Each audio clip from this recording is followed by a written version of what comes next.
Yamaha ইন্ডিয়ার বিশাল রদবদল। বাংলাদেশের রাইডাররা কি সুফল পাবে? হুম, একটুও পাবে না। না না, পাবে পাবে। এই তো গত কয়েকদিন আগে বাংলাদেশে ইয়ামাহার বিরাট এক পরিবর্তন আসছে। সেই পরিবর্তনটার নাম ছিল কি? Yamaha R15M monster limited edition, যেটার মধ্যে ছিল 15,000 টাকার বিশাল বড় কুদরত, অর্থাৎ 15,000 টাকার ক্যাশব্যাক। আর সেই বাইকটির দাম ছিল 6,90,000 টাকা। আর 15,000 টাকার কুদরত দেওয়ার পরে সেটার দাম ছিল 6,75,000 টাকা। এই তো পরিবর্তন আসছে বাংলাদেশে। এই তো বাংলাদেশের রাইডাররা সুফল পেতে শুরু করেছে ইয়ামাহা ইন্ডিয়ার বিশাল রদবদলের মাধ্যমে। ঠিক বলছে কিনা বলেন? আচ্ছা ঠিক আছে, আগে পুরা ঘটনাটা শোনেন, তারপর লাস্টে না হয় কমেন্ট করেন যে আমরা এই মনস্টারের মাধ্যমে সুফল পাওয়া শুরু করলাম কিনা। আসসালামু আলাইকুম, আপনারা দেখছেন রিকু ব্লগস। আমাদের চ্যানেলের মূল ভিত্তি হচ্ছে সত্যকে তুলে ধরা, সেটা যতই তেতা হোক না কেন।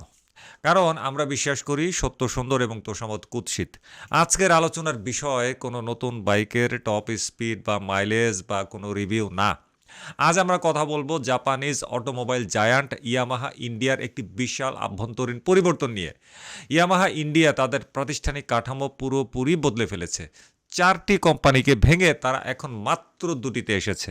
আপনারা হয়তো ভাবছেন, আরে ভাই, ইন্ডিয়াতে কি হইল, তাতে আসলে আমাদের কি? ভুল। কারণ বাংলাদেশে আমরা যে ইয়ামাহা বাইকগুলো চালাই, সেগুলোর আত্মা বা সোর্স কিন্তু ওই ইন্ডিয়া ইয়ামাহাই। সেখানে হাওয়া বদলালে আমাদের এখানেও ঝড় উঠবে, এটাই স্বাভাবিক। আজকের এই ভিডিওতে আমরা দেখব কেন এই পরিবর্তন, এর পেছনে কর্পোরেট ইন্টেনশন কি, এবং সবচেয়ে বড় কথা, আমাদের বাংলাদেশের রাইডারদের পকেট বা সার্ভিসে এর কোনো প্রভাব পড়বে কিনা। চলুন শুরু করি, ফিরে আসছি ইন্ট্রোর পরে।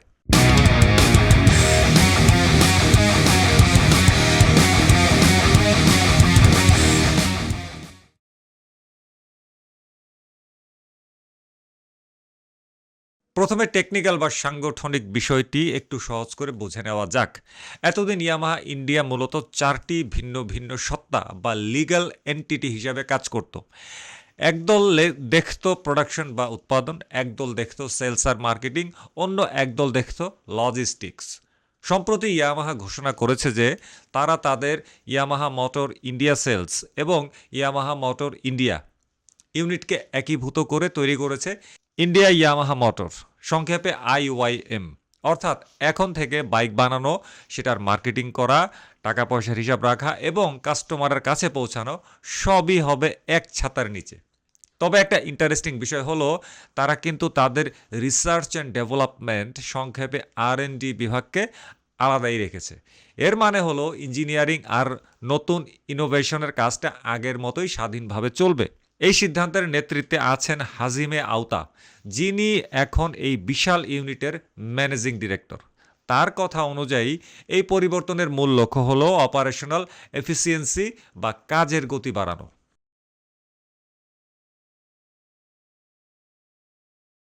এখন প্রশ্ন আসে, ইয়ামাহা হঠাৎ এই ঝুঁকি কেন নিল?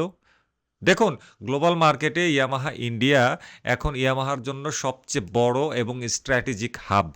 তারা বুঝতে পেরেছে যে আমলাতান্ত্রিক জটিলতা বা রেড ট্যাপিজম তাদের গতি রোধ করছে বা গতিকে কমিয়ে দিচ্ছে।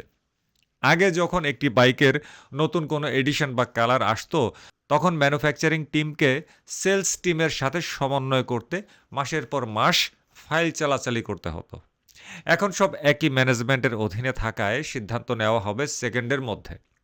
ইয়ামাহা চায় তাদের সাপ্লাই চেইনকে আরও স্বচ্ছ এবং শক্তিশালী করতে, বিশেষ করে কোভিড-19 পরবর্তী সময়ে পার্টস সংকট এবং লজিস্টিক্সে যে ধাক্কা তারা খেয়েছে, সেটা সামাল দিতেই এই ইউনিফাইড স্ট্রাকচার। কিন্তু আমার প্রশ্ন হলো, এই যে দক্ষতা বাড়ছে, এতে কি সাধারণ মানুষের কোনো লাভ আছে, নাকি এটা শুধুই কোম্পানির ব্যালেন্স শিটে প্রফিট মার্জিন বাড়ানোর একটা চাল? প্রশ্ন রইল।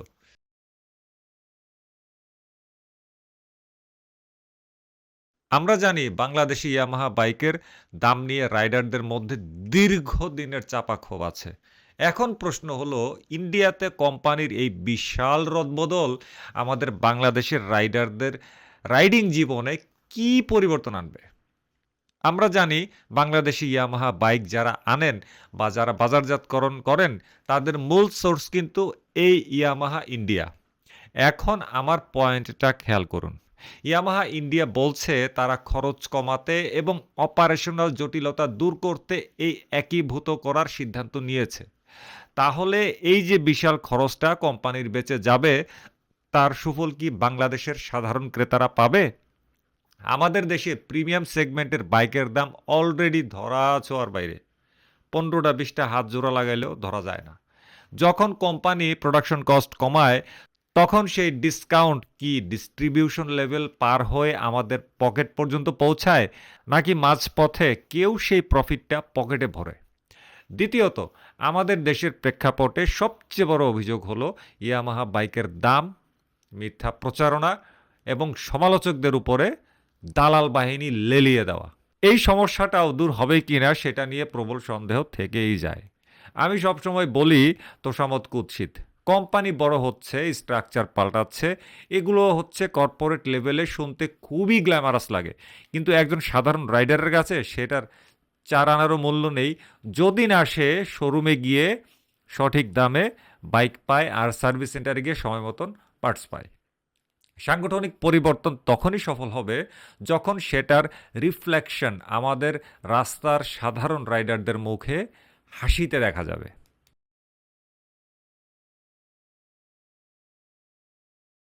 আমি সবসময় সর্বোচ্চ চেষ্টা করি গঠনমূলক সমালোচনা করতে। ইয়ামাহা ইন্ডিয়ার এই মুভটা স্মার্ট, এতে কিন্তু কোনো সন্দেহ নাই, কিন্তু প্রশ্ন জাগে তাদের কাস্টমার পলিসি নিয়ে।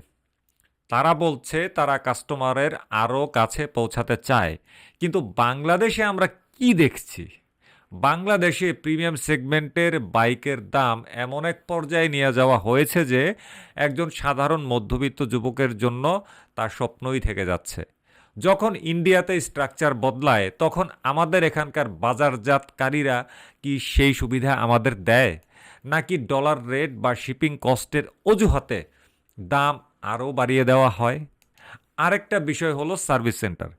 ইন্ডিয়াতে কোম্পানি এক হয়ে যাওয়ার অর্থ হলো এখন থেকে প্রোডাকশন লাইনের উপর সরাসরি সেলস টিমের নজর থাকবে। অর্থাৎ কাস্টমার কি চাইছে তা দ্রুত ফ্যাক্টরিতে পৌঁছাবে। কিন্তু আমাদের দেশের সার্ভিসের নামে যে কালক্ষেপণ করার আহ, অজুহাত দেওয়া হয়, সেই দায়টা আসলে কে নেবে? আমি মনে করি ইয়ামাহা গ্লোবাল টিমের উচিত বাংলাদেশে তাদের যারা পার্টনার আছে তাদের সার্ভিসের মান, প্রাইসিং পলিসি এবং দালালবদ্ধ দিয়ে সংঘবদ্ধ আক্রমণ করা, এই সমস্ত পলিসি নিয়ে কঠোর অডিট করা।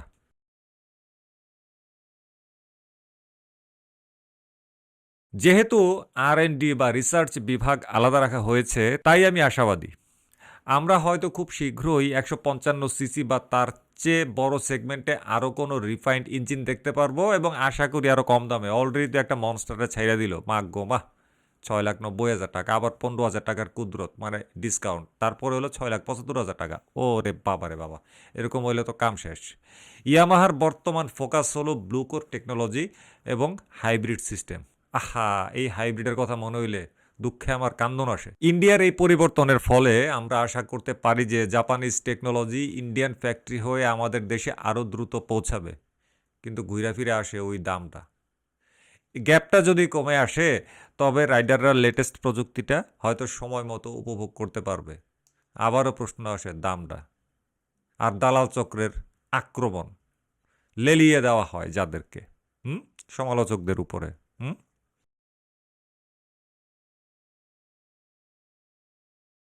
পরিশেষে এটাই বলবো, পরিবর্তন সবসময় ভালো যদি তার উদ্দেশ্য সৎ হয়।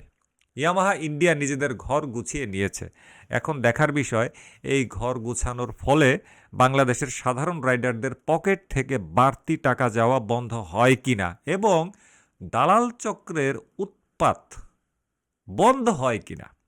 আমরা চাই সত্য এবং সুন্দর একটি অটোমোবাইল ইন্ডাস্ট্রি, যেখানে ব্র্যান্ড ভ্যালুর নামে কাস্টমারকে জিম্মি করা হবে না এবং দালাল চক্র দিয়ে সমালোচকদের উপরে লেলিয়ে দেওয়া হবে না। ইয়ামাহার এই নতুন যাত্রাকে আমরা অবশ্যই স্বাগত জানাই, তবে আমাদের নজর থাকবে তাদের কর্মক্ষেত্রে।